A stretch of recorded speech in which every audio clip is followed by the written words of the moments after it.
Je sais pas pourquoi j'ai fait ça. Comment rater ton concours? Bonjour tout le monde, c'est Naïm pour mamethodo.fr. J'espère que vous allez bien. Avant de commencer, n'hésite pas à t'abonner.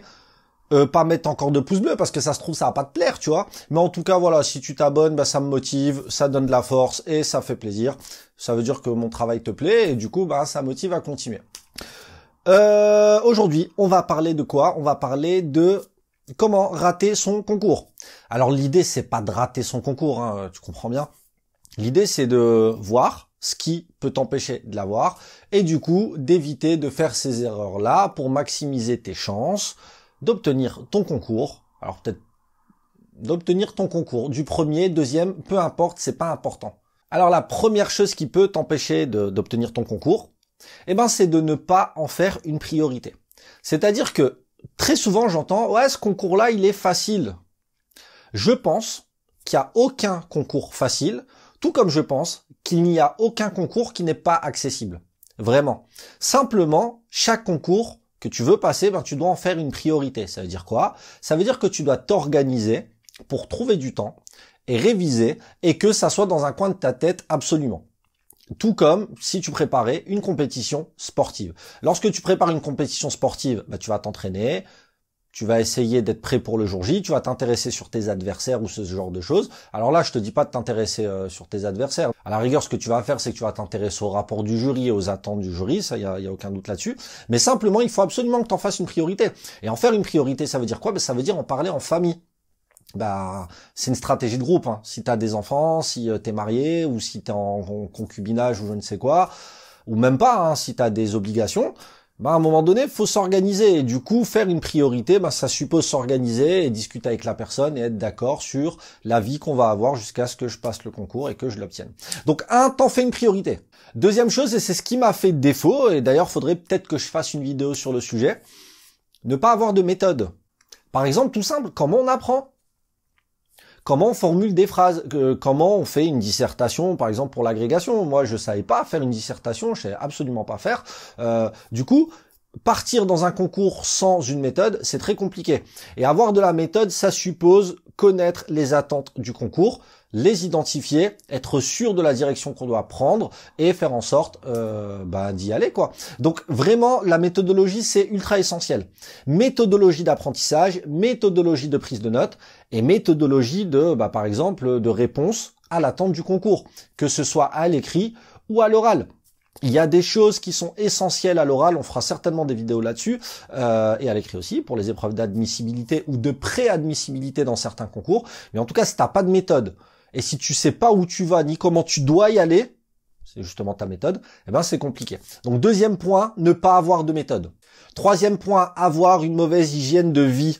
Et c'est justement le piège. Lorsqu'on passe un concours, eh ben on a tendance à manger à la va-vite, on a tendance à ne pas bien dormir, à être fatigué tout le temps. Et c'est un piège. C'est un piège. Véritablement, c'est un piège. Normalement, lorsque tu apprends des choses, cela doit te valoriser. Et du coup, puisque tu te valorises, eh ben forcément, tu dois plus t'aimer. Et comment tu t'aimes plus? Eh ben en faisant du sport un petit peu, et ça peut être de la marche, ça peut être du crossfit, une grosse dédicace, ça peut être plein de choses, mais en tout cas, il faut que tu prennes soin de toi, il faut que tu t'alimentes. Si tu veux faire du batch cooking, il n'y a pas de souci. Quand on dit bien s'alimenter, c'est manger des légumes et voilà, un peu de fruits, parce que beaucoup ont tendance à penser que bien s'alimenter, c'est ouais, je vais faire des plans sur la comète. Non, pas du tout, tu prends juste une salade et voilà, ça te fera ton légume de ton plat et c'est déjà très très bien. Tu prends une carotte ou je ne sais quoi et ça te fera un légume. Simplement, manger de la junk food ou je sais pas quoi, ça va vraiment te fatiguer. Et attention, je sais que quand on est étudiant ou quand on n'est pas encore sur le marché de l'emploi, ça peut être compliqué de bien s'alimenter, je le conçois parfaitement. J'ai connu cette situation encore une fois. Simplement, si tu peux faire en sorte de bien t'alimenter, et il y a moyen de bien s'alimenter pour pas très très cher, et ben du coup essaye de le faire parce que ça va te donner de l'énergie.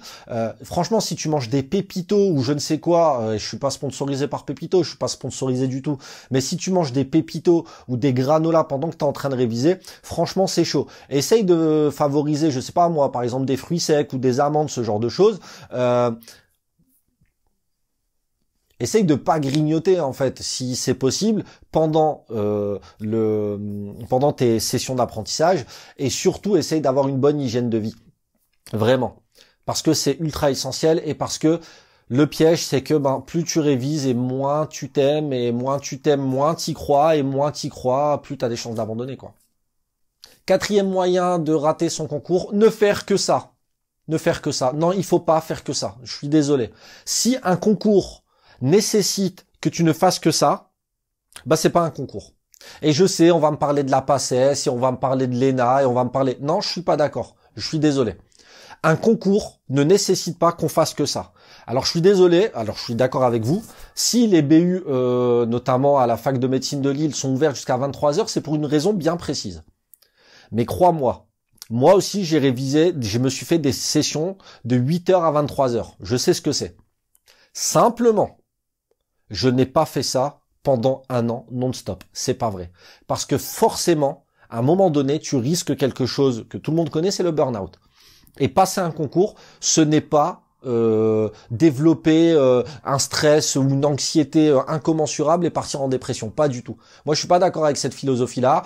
Effectivement, il faut un effort considérable. Il faut en faire une priorité. Il faut bosser d'arrache-pied. Il faut bosser comme un malade. Je suis d'accord avec vous. Mais ne faire que ça, non. Vous avez besoin du temps pour vous aérer l'esprit, pour garder une vie sociale, pour faire plein de choses, pour faire du sport, pour sortir, pour vous ouvrir culturellement.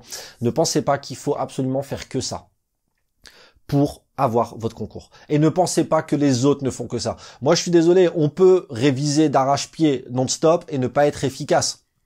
Et l'efficience, ça se développe avec le temps. Mais c'est pas parce que vous révisez toute la journée que vous allez être bon. D'ailleurs, à ce propos, moi, je me faisais des sessions de 25 minutes. Et ouais, 25 minutes, la technique du Pomodoro, vous la connaissez tous, je vais pas rentrer dans les détails, mais je considérais que 25 minutes non-stop sur un sujet avec 5 minutes de pause à chaque fois pour essayer de respirer un petit peu et de m'aérer l'esprit, ça me correspondait parfaitement bien en fait. Donc ne pensez pas qu'il faut faire que ça, au contraire, vous allez devenir fou et c'est pas le but en fait, c'est pas ce qu'on vous demande. Et enfin, la cinquième manière de rater son concours, ce que je vous souhaite pas encore une fois, c'est de ne pas s'exercer en conditions réelles. Lorsque vous préparez un concours, vous avez d'abord les épreuves d'admissibilité puis d'admission. Si vous découvrez les erreurs, si vous découvrez les épreuves le jour J, ça va pas le faire. Vous n'allez pas réussir à gérer votre temps, c'est logique. Pourquoi on s'exerce en conditions réelles? Pour mieux appréhender l'épreuve, mais aussi pour bien gérer notre temps. Si vous ne faites pas ce travail-là, il y a peu de chances que le jour J, vous réussissiez à gérer votre temps. Parce que très souvent, et c'est le piège, c'est le jour J, on se dit « Ah, ça va, il reste 4 heures, il reste 5 heures, j'ai encore le temps. » Non, t'as pas le temps. Ça commence, t'es en retard, c'est tout en fait, part de ce principe-là.